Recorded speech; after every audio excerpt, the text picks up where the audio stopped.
Today, we are going on a journey. An incredible journey, actually. We're going to follow a single sound wave, starting from just an invisible little vibration, and we'll trace its path all the way to some seriously powerful technologies that it makes possible. Everything from music to medicine. I mean, have you ever really thought about that? How can one tiny movement turn into this massive, beautiful symphony? Or, how does a whisper even make it across a quiet room? It feels a little like magic, right? But it's not. It's all just physics, and we're going to break it all down right from the very beginning. And this is it. This is the origin point. It doesn't matter if it's a guitar string, your own vocal cords, or this tuning fork right here. Every single sound in the universe starts with an object vibrating. Just a simple back and forth movement, pushing and pulling on everything around it. So, let's get a little more specific. What exactly is this thing we're all calling sound? Okay, this is the most important part to remember. Sound is energy. That's it. It's not air traveling from a speaker all the way to your ear. It's a disturbance, a pulse of pure energy that moves through the air. That little vibration we talked about, that's the spark that kicks this whole energy transfer into motion. All right, so if sound is energy, how does it get from point A to point B? How does it get from the source to your ears? Well, it needs something to travel through, and scientists have a name for that: a medium. And this is absolutely key. Sound waves are what we call mechanical waves. Now that's just a fancy way of saying they need stuff to move through. They can't just travel through empty space. They need particles to pass the energy along, kind of like runners in a relay race handing off a baton. And this image right here, it perfectly shows that relay race. As an object vibrates forward, it literally squishes the particles of the medium together. That creates a little pocket of high pressure, what we call a compression.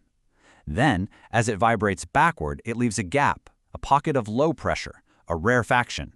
And this repeating pattern of squish and release, well, that is the sound wave.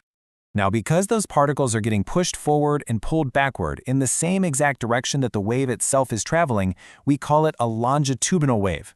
The best way to picture this is with a slinky, right? If you push one end, you see that compression travel all the way down the slinky, but each individual metal ring just kind of wobbles in place. The energy moves, but the particles don't really go anywhere. All right, so this leads us to a classic little thought experiment, a pop quiz, if you will. Based on everything we just covered, what do you think? And the answer is a definitive no. You know that famous movie tagline, "In space, no one can hear you scream"?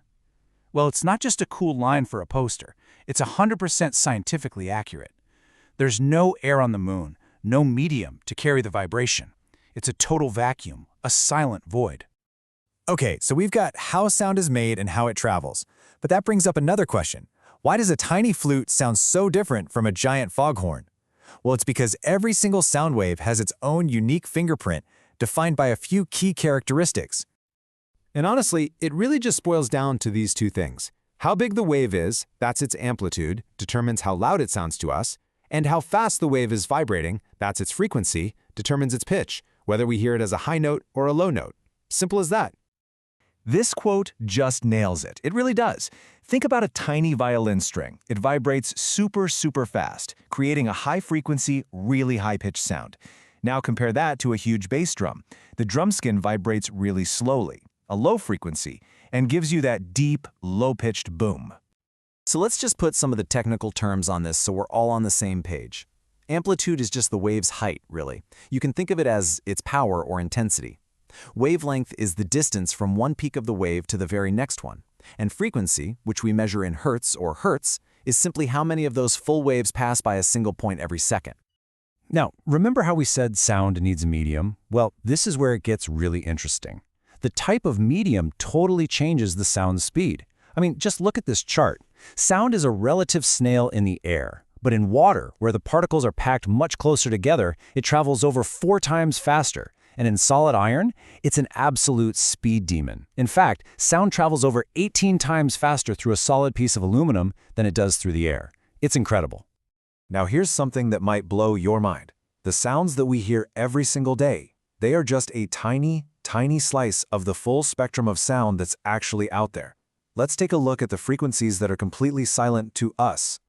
So the average person can hear sounds in the range of about 20 Hz on the low end up to 20,000 Hz on the high end, But anything below that range is called infrasound. These are deep, deep rumbles that we can feel but not hear. And anything above that range is ultrasound, super high-pitched frequencies that are way beyond our ability to perceive.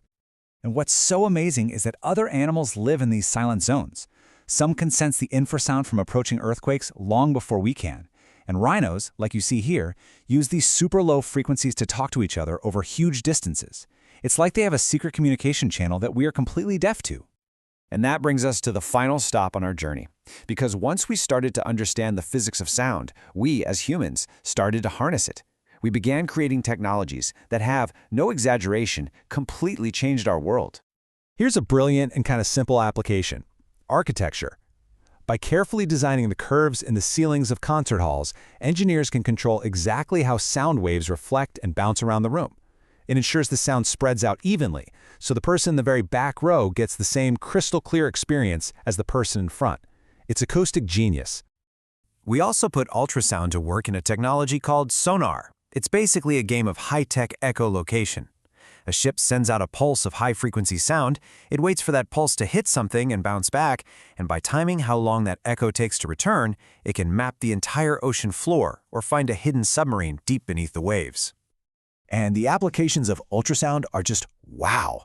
They almost feel like science fiction, but they're real.